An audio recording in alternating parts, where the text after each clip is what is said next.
Dumelang boMotswala, feliciasebolelo, better known as Lelo, and welcome back to my channel. I have Dineo here with me. Hey. I think you've seen her from our previous video. So as you can see by the title, we'll be talking about our salvation stories, like before and after, pre and post Jesus. Yep. Yes. So if you're interested in that, let's get into this video.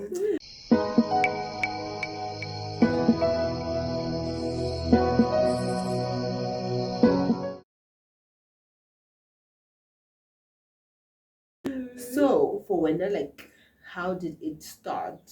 The introduction to Christianity, let's say that. Okay, so now I was born in a Lutheran family. Lutheran family. Like your Fora. Oh yes. Oh, me too. Yes. Yeah, Fora. Yes, Yeah. I was born in that family. My grandmother. Yeah. Everyone. Yes, everybody. And yes. in that church. Me too. Same. Yes. And then obviously growing up, my mother saw a light. Yes, basically. Yeah, she saw a light. She's like, Yeah. okay, let me try out this Christianity thing. She went.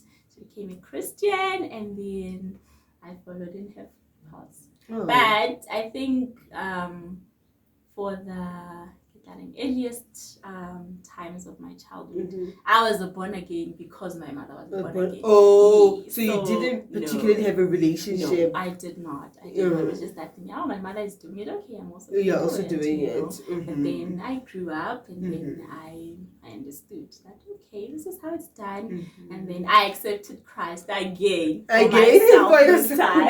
Yeah, not because somebody a church else was doing it or somebody else was doing it. Yeah, so that's nice. it was just for me. So that's how it started, and we've been going with it for how long? A very long time. A very, very long time. For me, it's a bit different because obviously, just like when I came for a high and stuff like that. So in primary school, we had like a Bible club. So the lady in Elena about Jesus and having a relationship with Jesus and stuff like that. So we went to the camp. I think I was 13. Yeah, I was 13. We went for the camp, and then the rest related to this movie, Fate, like potatoes. I don't know if you know that movie. No. It's a bit like potatoes. It's like a South African Christian movie song. Okay. So that's when the spark came, and I was like, okay, after the movie, they're like, if you want to give your life to Christ, come forth. So I came forth. So but did you understand what you were doing at that time? At that time, I think I had like the feeling, but I didn't have the full understanding of what I was doing. So the same year, later on, we went to another camp. That's more, I think I got the understanding of the decision that I took. So at home, I was basically the only weirdo. The only convert. I was the only weirdo. But I feel like the biggest mistake that I did was I still continued to go to Bofora in Gabon because of because there was more support. More and stuff like that. So we went until I was like, bye. I'm out. And you actually took everybody with you. I wish I could say that. Didn't. No, I feel like some, because some like got their salvation and then they lose it along the way, like most of us, you know. Yeah. But Nujana, I feel like I'm at a point where I'm trying to like get everybody on the boat, and it's a bit difficult because you realize it's not your job to do it, so you have to like just pray and be patient. The same way that I got the salvation, can they do this? I guess they need to understand. Yeah. So what are like the things that you had to change as soon as you saw the light in your life? Because I accepted Christ so young. I was already rooted, you know. I knew what is it that I had to do. I was never really exposed to the world as you were. So I got the foundation. Yeah. So would you say like along the way you made like some mistakes and stuff? Absolutely. A lot. Like hello? A lot. I feel like the thing that I regret the most, dating. Why do we do that? Being unequally yoked. Thank you. Yes. I feel like we should also talk about that a bit because that's very important because we are Christians. We should be like set apart and stuff like that. So and I always had like this mentality. I will change him. Absolutely. I had the same mentality. I'm like, oh, he'll see me going to church and he'll say, I'm together, you know? And it never happens. No, it never happens. I feel like dating is a waste of time, especially when you are younger. But house like it's fine. Yeah. But like when you are a bit younger, like in high school and stuff. You're like, why are you even dating? Are you dating to just kiss and exactly hands, you know? When you're older, you know I'm dating to marry. Dating to do this and exactly. That. Yeah. But the struggles of finding someone who's equally yoked is another thing. That is a struggle. It's another thing. Because and then you meet a guy from church and you're like, I'm set. Those are the worst. Their own missions. Those are the worst ones. And I don't understand why like guys from church were like that. What do you think is the reason? I think maybe, I don't know, just trying to impress. I'm dating a Christian girl, I'm going to go to the church. Because I remember this colleague of mine, he is not a Christian, but he always says that when I get a wife, I want someone like you. I'm like, I wouldn't date someone like you. No. Why would I do that to myself? Exactly. I know I want a church girl. I'm like, why would not I be a church guy? But oh no, he goes partying, he does all of these things, and it's like he wants a church. So I'm like, guys. You're not gonna get it. Never. You're not gonna Never. Get it. So what's the other thing that you like, you regret that you've done in your spiritual journey? Wow. I think friends. Friends. Definitely. Because I mean, we tend to we associate ourselves with friends that are not in the same path as us. Like even now, I still struggle. I have a friend right now who is doing the opposite of what I believe. Ooh, that's the worst. And it's so hard to be supportive. The other thing, you'll be trying to show someone the light, and people use the word that we are chargers. Guys, explain to me the definition of jaja. Explain to me. And it's so sad who really are afraid of being judged by mere humans, but you're not afraid of judgment from God. Exactly. Ooh, that's a word. That's a word. You're like, only God can judge me. That should scare you. Exactly. And then we are more concerned of what other people are thinking of us and stuff like that instead of like, no, guys, we shouldn't do that. Then when it comes to friendships, I'm like, yes, it's fine. I was talking to this other friend of mine. She was saying that we should be like the light of the world. So we shouldn't close off everyone just because they're not Christians. But I'm like, what if they're going to influence you in a bad way and stuff? Like, I had this friend, look, I'm busy and just I'm can't get away. Can't say, what must I do with that information? And it's so sad because people of the world, I feel like they have more influence, more power. Exactly. Because the Bible says that getting bad company corrupts good character. And then, but yet we have to be the light. That's difficult, guys. It's very challenging. That's difficult. And then the other thing I wanted us to talk about is this notion of Indoda must. As Christian women, as born again Christian women, young, working, hustling women, how do you feel about the whole thing of Indoda must do certain things for you? That's a tough one, and I don't mean to be religious or biblical, but it's in the word. It's in the word. Indoda must. That one is in the correct way of saying Indoda. Yes, in the word. Yeah, but my thing is the way they use the Indoda must. A man must buy me what. Now for me, I feel like women use it in the wrong way because they feel entitled. You're still a girlfriend. I just met you 2 minutes ago. We're not so just Indoda must. Sister, I don't know you. They're just trying to fill the gap. That's really I don't know you, and you're already like demanding Indoda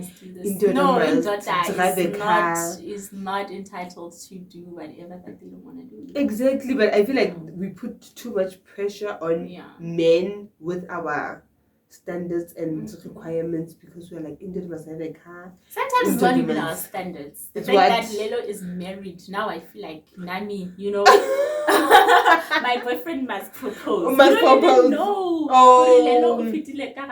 Exactly. Got to that point. You know? See? So we compare ourselves way too much. We don't know what happens behind closed doors. Now we buy ourselves gifts and we're like, my baby bought me this. You got it yourself. Yeah.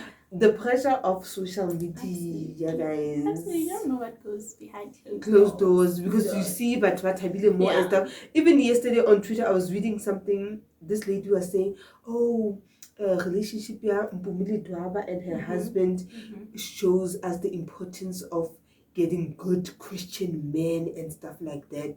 And then the comments. We don't want to get to that. I also have a friend. I don't know if you know. Am I allowed to say Mohale? Oh yeah, I see the lady. Yes. There is a friend of mine that says she went to church with the guy. Both of them. Yeah, and it's not as it seems. My point exactly. On social media we portray certain image. Yeah. Obviously, how do I all your dirty laundry? Even if you say I'm offended, you're not gonna be 100%. Thank you. You're just gonna fabricate it. A few things. Yeah. That's the other thing that I don't like. Harare, give us all your business, but don't portray, don't sell a lie, if I can put it that way. Exactly. Yeah, because guys. And then there's no way, and you're like, but what's happening here? So the comments from that tweet, people were like on the girl's case, there's no way, you shouldn't put so much pressure on finding a God-fearing man. And then Babu the one that we're talking about of the Bazalani guys can tweak. Yeah. Most of them. So it's like, and that was the definition of a God-fearing man. For me, it's not what you say, it's how you act. And it's not you going to church every Sunday. Thank you. Yeah. So imagine not that. It's what's in your heart. Exactly. Because you believe Jesus is in your heart. It's in your heart. It's not a building or, Yeah. So I think, guys, don't fall for. Don't pressurize Don't pressurize yourself because also I stress more. And you're like, when is where I post this the flowers? How to put it after? After you are like, boy, I'll say you like it's a high. Yeah, I'm trying to figure more.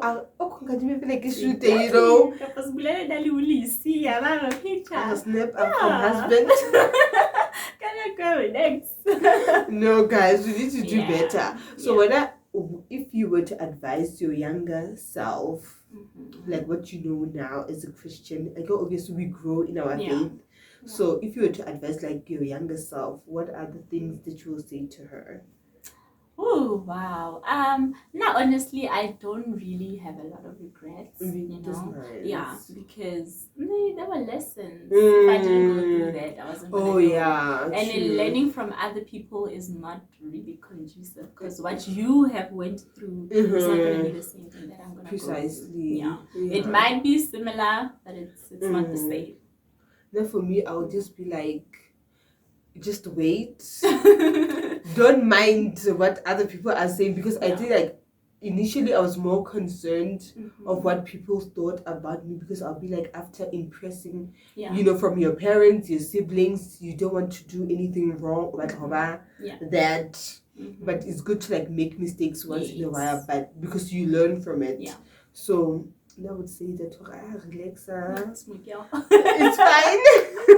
It's fine. The right time things will fall into place. Yeah, but it's not easy. Like it's so difficult, especially for us Christians. How do you wait on the Lord? Exactly. How do you now go to people and say God is faithful, where else you don't really have your own testimony? Guys, Dineo. How? I thought it was deep. Exactly. It's so difficult because I guess the gospel is all about bringing good news and stuff like that. And then how do you start like God is faithful, God is what. Even though you are yourself, you kind of doubt it. You're like, even to you, Buam, is it the right thing? But I feel like we should just keep the faith. Yeah, that's all that matters. Because this was a nice conversation. Yes, this was a nice conversation. Yeah. If you want to see more of Dineo, you can follow her on her socials. No. No. There's nothing interesting to see there, honestly. That's lies. Honestly. There's absolutely nothing. There's nothing. No. Oh, okay. So they can give us a handle, but okay, no, never mind. There's absolutely nothing, guys. It's somebody posted from 2020. Like old ones. What's happening with this girl? Happening with your life? So no, okay. So if you want to see more of Dineo, you see her on this channel. Absolutely. You see her more on this channel. Hopefully you enjoyed this video. It was very nice and fun to record. We look forward to having more collaborations. You know, she's a fitness girl. Maybe like tips on how to get ready for summer. What's I drink? Like people think of summer, but it's during summer. And I'm like, it's too late for you, my sister. It's too late. It's too late. All year round. Exactly. Yeah. So yeah, she'll help us in the future or something like that. Some modeling tips. Yes. Who do you know? She's an how all-rounder. To keep friendships. And she's an all-rounder. Yes. So I hope you enjoyed this one. I love you so much for watching and God bless you. Bye guys.